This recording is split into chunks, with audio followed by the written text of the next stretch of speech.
Today, on this edition of my channel, I'm going to do a challenge by Call Me Cooley as part of the trucking industry, a fellow truck driver, of how trucking changed my life. Coming right up next here on The Michael Carter Show.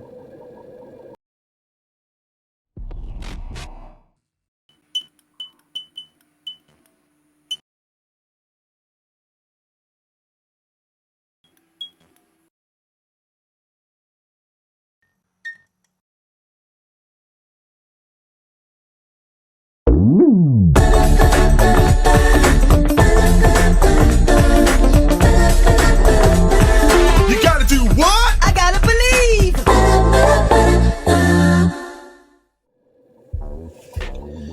Good afternoon, everyone. How y'all doing? Thanks for stopping by and tuning in. As always, let me get a good thumbnail for this. Oh, that's what I used as far as for the intro. But yeah, thanks for stopping by and tuning in as always. So this here for me is way overdue. Well, why would I even say that? I mean, it's a challenge that's still out there, but I said I was going to had a unknown number come in, call through. So, but yeah, I just haven't gotten around to it because of doing all of my previous uploading all my previous train vlogs to date. I still have maybe like 3 more left. I've been uploading them slowly, little by little, from back when I came on with the company mid-April through May, through June, and just after last month. To my knowledge, I haven't done any film of vlogs for it as of this month, August. But anyway, but yeah, that'll all be done. But this is something that, as far as clips I have at the end, bonus footage that I have filmed. So it was in my next timeline on my phone, the photos. So I was like, I'll go ahead and knock it out now and instead of at the end or whatever. So here we go. The Call Me Cooley challenge on how, now this is how I'm gonna title it. How it changed my life financially. How it changed my life fundamentally and financially at the time, because I no longer drive trucks. So this is an ex-truck driver speaking, Brother Cooley. First and foremost, give a shout out to you for creating this challenge for all either former truckers or current truckers in that particular community on here and just in general.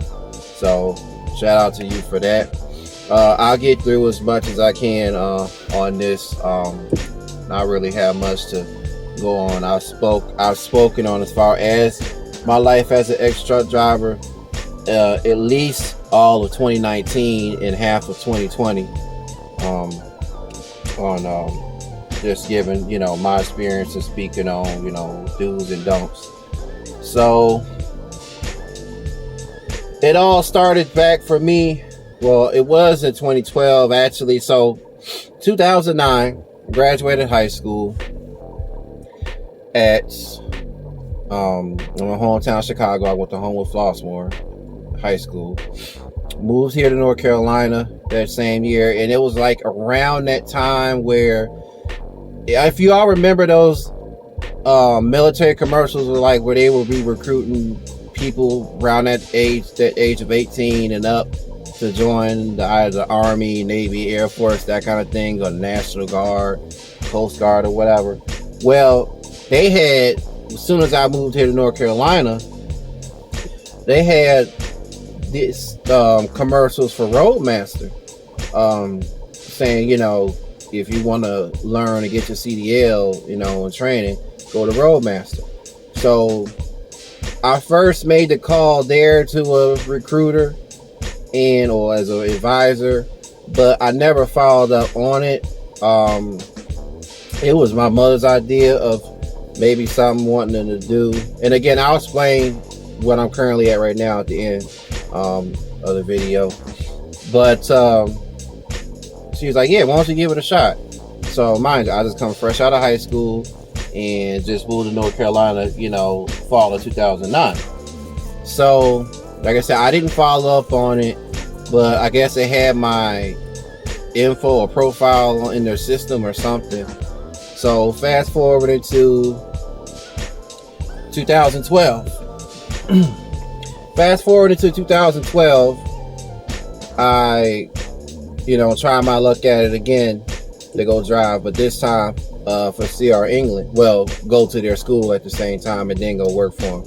But, since them and Swift and Schneider, JB, most of the mega carriers that sponsor drive CDL training, CR England, I went to down in, Cedar Hill, Texas is where the premier driving school is. But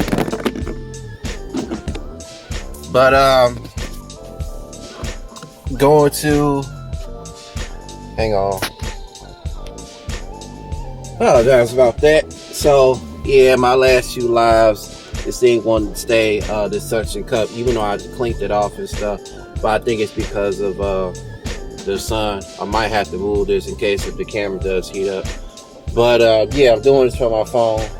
So,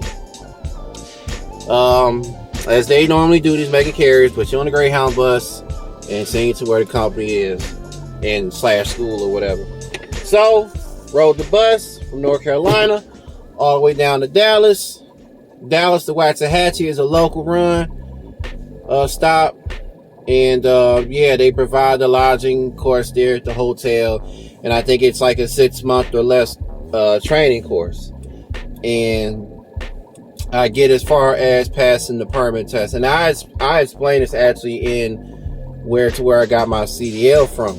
Not there, but I'm saying I titled the video saying where I started school at and where I finished off at school to get the CDL license.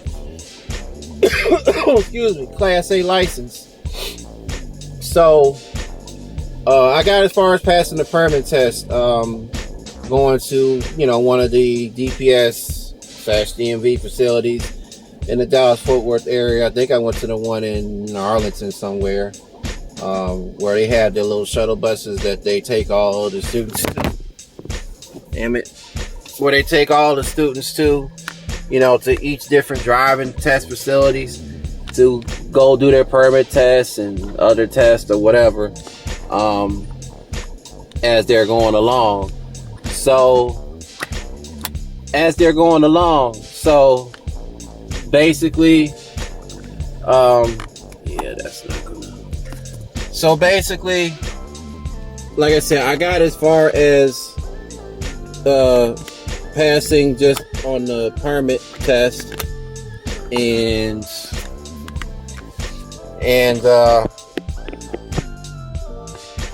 I just gave up the rest of the training there. I didn't take it seriously, so I was like, then I ain't trying to stay here for the remainder 5 or 6 months it takes in order to then start driving for them, and all that. So I flew back home from Dallas to North Carolina. Then fast forward into 2014, I go call Roadmaster back. I contact him back and I said, hey, I want to, give this another shot, another try, attempt, and getting my CDL. And with them, it's only a 4-week course. It's not 4, 5, or 6 months. It's 4 weeks, and you'll be out there and, graduate certificate and all in CDL Class A. So, but it wasn't easy. It wasn't easy because I was brand new to it. I was terrified as soon as I first stepped foot in the truck, learning how to do the backing maneuvers from the straight line to the 45 to the 90, you name it. Pre-tripping, practicing road driving before doing a road test. Getting tested on all those different phases in your 4th and final senior week. Your first week, is freshman week. go over everything in the classroom, catching up doing electronic stuff. And then the second and third week, sophomore and junior week, is practicing out on the yard, doing all those maneuvers pre-trip, and then, road testing. Practicing road driving. And you think you need a total altogether 250 hours to complete the course, the school. So, which I had, and beyond that. And then, at the same time, these different, again, JB Hunt, Swift, and then Snyder come out, have a representative speak on behalf of their company, saying what we have to offer, and we like to have you come on, fresh out of here. So, mind you, I didn't want to come work for Swift. That was not my first trucking company I started off with, as of employment. I actually started off at PAM in 2014. PAM Transport. Now, I mentioned as well about DAC reports and all that. It's all the information's there in the archives of my very first videos at the beginning on where I spoke on all that stuff. But I started off with PAM. I didn't mention it in those videos, but I actually started off with PAM, and I didn't get very far. Remember, I was just fresh out of trucking school, and a particular road tester or examiner had, I think, unfairly failed me on doing my road test. So then, as a result, me getting terminated and sent home after all of my training with them, well, orientation stuff with them. So I never upgraded to my own truck. Fast forward into, going on with Swift 2015, around maybe the end of, May, June is when I started. From orientation through training for the next couple of weeks, around beginning mid-August, I passed my final road test after the first road test when in orientation, because you know how that goes. Every trucking company, you take 2 road tests. The first one doing orientation, and your second one when you come back off the road with a trainer. I wish they didn't have it set up like that, but hey, it is what it is. So I passed my second road test with them, and I finally upgraded to my own truck. And was driving for Swift for about 5-some months, and terminated with them. Again, I did a video on that about them due to safety violations, regulations, and stuff, and some mega carrying and just But then fast forwarded to up to date. After that, a year later, 2016 September, went on with Navajo. And Navajo, I never heard of it until I started seeing them when I started going out west with Swift. They're pretty much all over. I haven't seen them here and there. Maybe sometime I showed in a recent.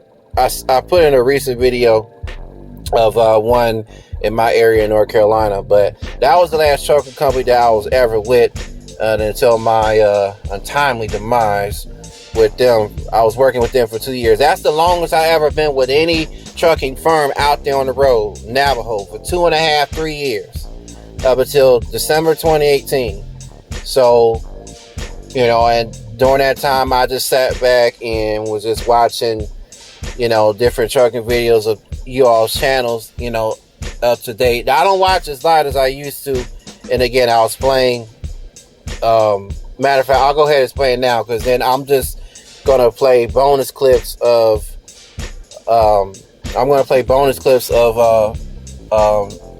my stepfather. He's an owner operator, driving a truck, and has his own trailer. But we went to Blue Beacon Truck Wash over in Kinley, North Carolina, I-95 truck stop, just to get it washed, and just drove on back. So I recorded the drive up, the drive there, the recording of it getting washed, and then the drive back, halfway back. And then also bonus footage of me recently passing by Roadmaster school I went to in Dunn, North Carolina, south on 95 or on 301, and just skimming it out. So that'll all be featured in here. So, but yeah, that's when I came across, like I said, you all's channels, and shout out to those who already have done the challenge thus far as of what you have today, where you got the DBs, the DB2, the men and women in trucking on there, the DB215s, the Big Homie Gregs, the Trucking with Big Says, the Scooby Doos, the LaShawn Parks, the Ken Vielises, who's on fire right now, even though he's taking a break. But that brother is on fire. Again, once again, shout out to Ken Vielis. To him, to the Shake World 15s, to the Honey Badger 101s, to the Asian Mind shows. It's so many out there that I can just keep going on and on. The Guilty 718s, the Party Hard. It's the list is extensive. It's new people coming into this game, or as far as on YouTube, trying to be seen and be known, and just in general. But I say from the past to the present and to the future. And you too, brother. You too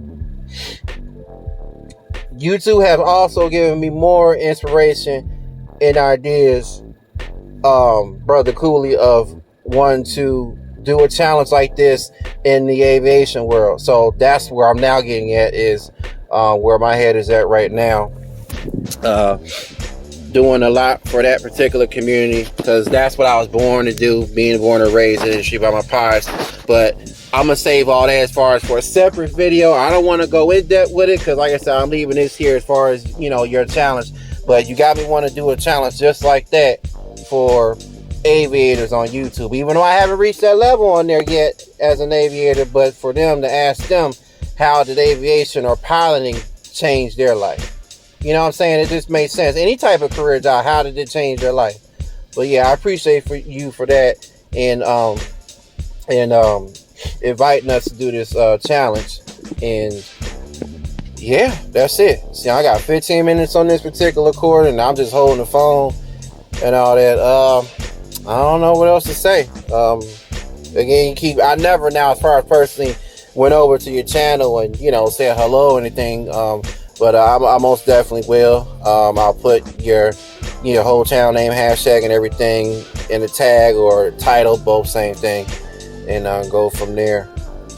But once again, thank you, brother, for putting that out there. So yeah, that's my take. Unfortunately, that's my take on it. How it changed me fundamentally and financially. At the time, mind you, I do not have a passion for it. It was just something that was cool to get into and make good money, plenty of good money, but I had to let that go.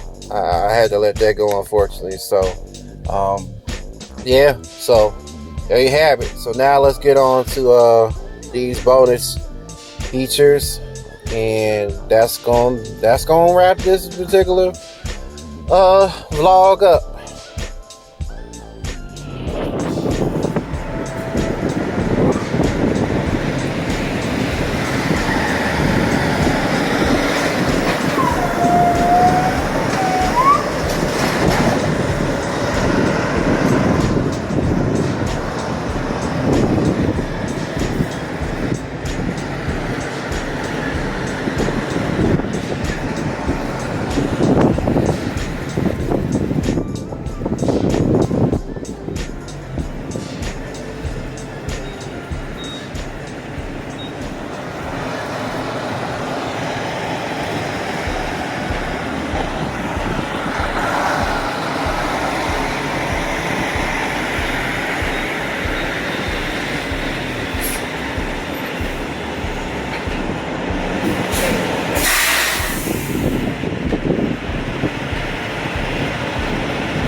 Get it washed where? Right here. Oh. But it takes so long. I mean, you know, you sit and wait. All right.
Saturday.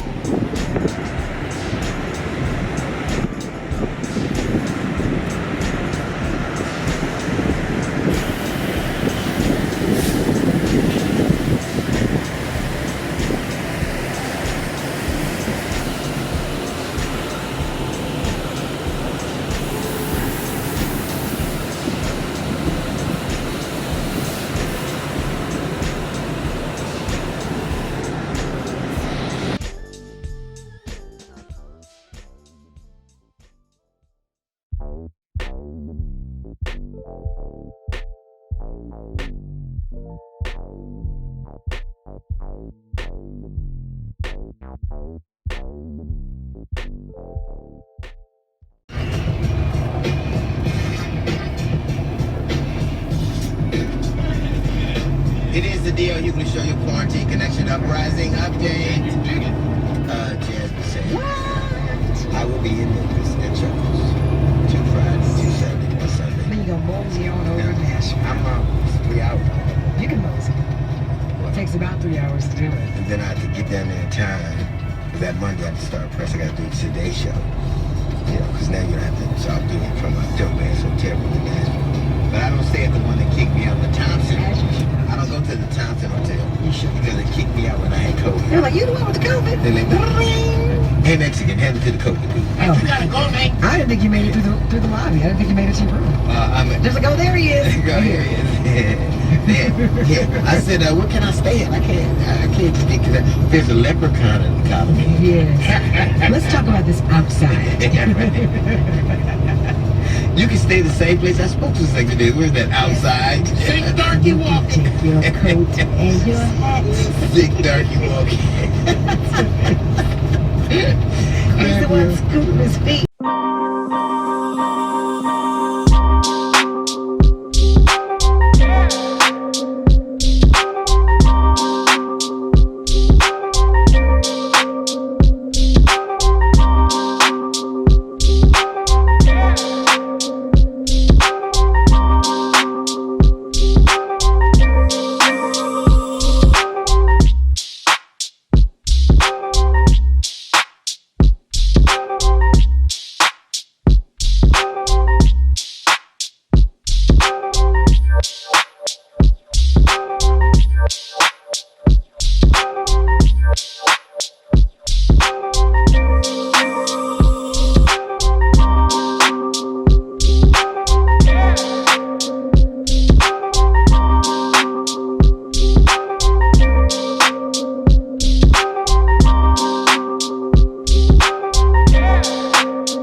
going on, y'all? This is bonus footage of from Call Me Coolies, How Trucking Has Changed My Life challenge. But I'm currently here in the area and thought I'll show y'all. But this is the trucking school that I went to, right there, Roadmaster, right here in Dunn, North Carolina, which is Hardin County. It's right next to the post office. This is U.S. Highway, off of U.S. Highway 301. They need to remodel the building because the building has been the same for however long it's been when I first attended back in 2014. But that's the school entrance. Let's see if I can. The school entrance. This section here of the yard is used for the backing maneuvers testing and stuff. And then across the street is the other half of the yard for testing backing maneuvers from straight back, 45-degree angle and 90-degree angle alley dock. Except this area right here, this is brand new, been paid probably the last few years. Because remember, I attended back in 2016. 2016, I was at Navajo. These are brand new trailers. Honestly, I think they bought off from Warner. Because back then we had some white colored trailers. All drive-in, of course. Yeah, these are newer trucks, newer equipment. So as far as Warner and stuff. It's all Freightliners.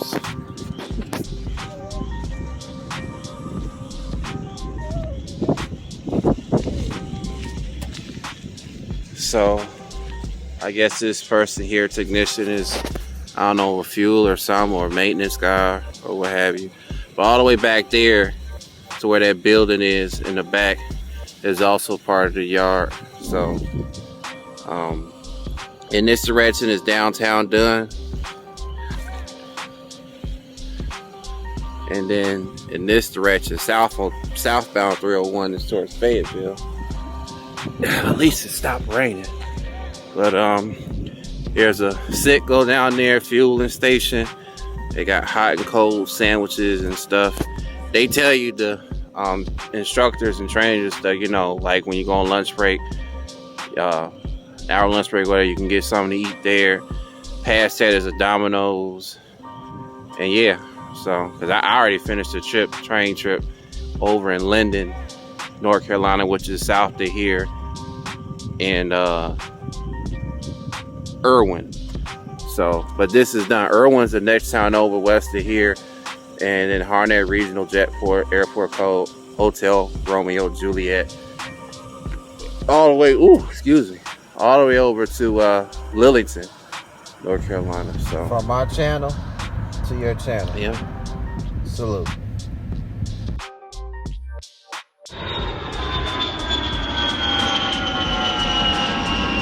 Gulfstream Entertainment, Michael Carter Studios and Production. Oh yeah, if you like that vlog, check out these vlogs.